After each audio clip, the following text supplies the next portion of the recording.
حضرت علی رضی اللہ تعالیٰ عنہ نے فرمایا، وہ جگہ چھوڑ دو جہاں تمہاری دو چیزوں کی قدر نہ ہو، تمہارے الفاظ کی اور تمہارے احساس کی، پھر چاہے وہ کسی کا گھر ہو یا کسی کا دل۔ تمہارا بدترین دوست وہ ہے جو تمہیں غلط راستے پر راضی کرے۔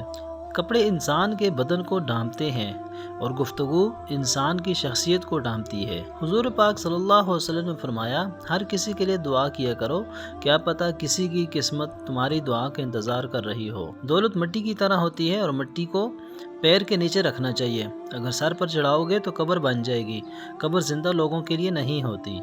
بڑی گہری بات ہے، ایک لقمہ پیٹ تک پہنچانے کا قدرت نے کتنا انتظام کیا ہے۔ گرم ہے تو ہاتھ بتا دیتے ہیں، سخت ہے تو دان بتا دیتے ہیں، کڑوا ترش ہے تو زبان بتا دیتی ہے، اگر باسی ہے تو ناک بتا دیتی ہے۔ بس حرام ہے یا حلال، یہ فیصلہ ہمیں کرنا ہے۔ موت کے ہوتے ہوئے انسان میں اتنی اکڑ ہے، ذرا سوچے اگر موت نہ ہوتی تو کتنے غرور سے بری ہوتی یہ دنیا۔ خاموش رہو، صرف خدا ہی دل کا بوجھ ہلکا کر سکتا ہے۔ جب تم کسی کو اکیلے دیکھو تو سمجھ جاؤ کہ وہ سچا انسان ہے، کیونکہ بھیڑ ہمیشہ منافق کے ساتھ ہوتی ہے۔ وقت کی تیز رفتاری سکھاتی ہے، بتاتی ہے، دکھاتی ہے منزل بھی، مسافر بھی، اپنے بھی اور پرائے بھی۔ دل کی قیمت نہیں، لیکن زبان کا میٹھا بول دل کو خرید لیتا ہے۔ جو لڑکیاں پردہ نہیں کرتی کہتی ہیں ذہن صاف ہونا چاہیے۔ آپ کا ذہن فاطمہ بنت محمد صلی اللہ علیہ وسلم سے زیادہ صاف نہیں ہے، پردے کا حکم ان کو بھی تھا۔ سچ ایک ایسی دوا ہے جس کی لذت کڑوی مگر تاثیر میٹھی ہے۔ باپ کے بعد شوہر اللہ کی جانب سے عورت کے لیے چنا گیا مضبوط ترین سہارا ہے۔ اللہ سب عورتوں کا یہ سہارا قائم رکھے، آمین۔ رشتے جب ٹوٹنے پہ آ جائیں تو اچھائیاں اچانک غائب اور برائیاں ایک ایک کر کے سامنے آنا شروع ہو جاتی ہیں۔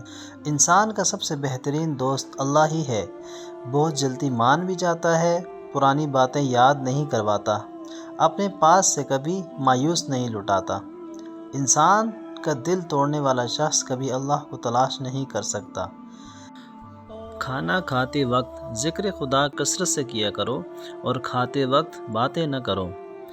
وہ دکھ جو تمہیں رات بھر سونے نہیں دیتے، ان کی مرہم صرف تہجد میں ہی موجود ہے، کیونکہ تمہارا اللہ نہ ہی تمہیں چھوڑتا ہے اور نہ ہی تم سے بیزار ہوتا ہے۔ مایوس ہونا چھوڑ دیں، کیونکہ جو دروازے زمین والوں کی سازشوں سے بند ہوتے ہیں، ان سے بھی بڑے دروازے اللہ کی طرف سے کھل جاتے ہیں۔ دوسروں کو میلا کرنے سے خود کا کردار اجالا نہیں ہو جاتا۔ تہجد کے سجدوں میں تمہارا رونا ضائع نہیں جائے گا انشاءاللہ۔ تمہیں وہ سب کچھ ملے گا جو تم چاہتے ہو، بس تم اپنے اللہ پر یقین رکھو۔ اللہ کے فیصلوں پر یقین رکھو، اس پر یقین رکھنے والے خالی ہاتھ نہیں جاتے۔ یقین مضبوط ہو تو اللہ پاک کا ہر فیصلہ سکون دیتا ہے۔ جتنا زیادہ اللہ تعالیٰ کا شکر ادا کرو گے، اللہ تمہیں اتنا ہی زیادہ عطا کرے گا۔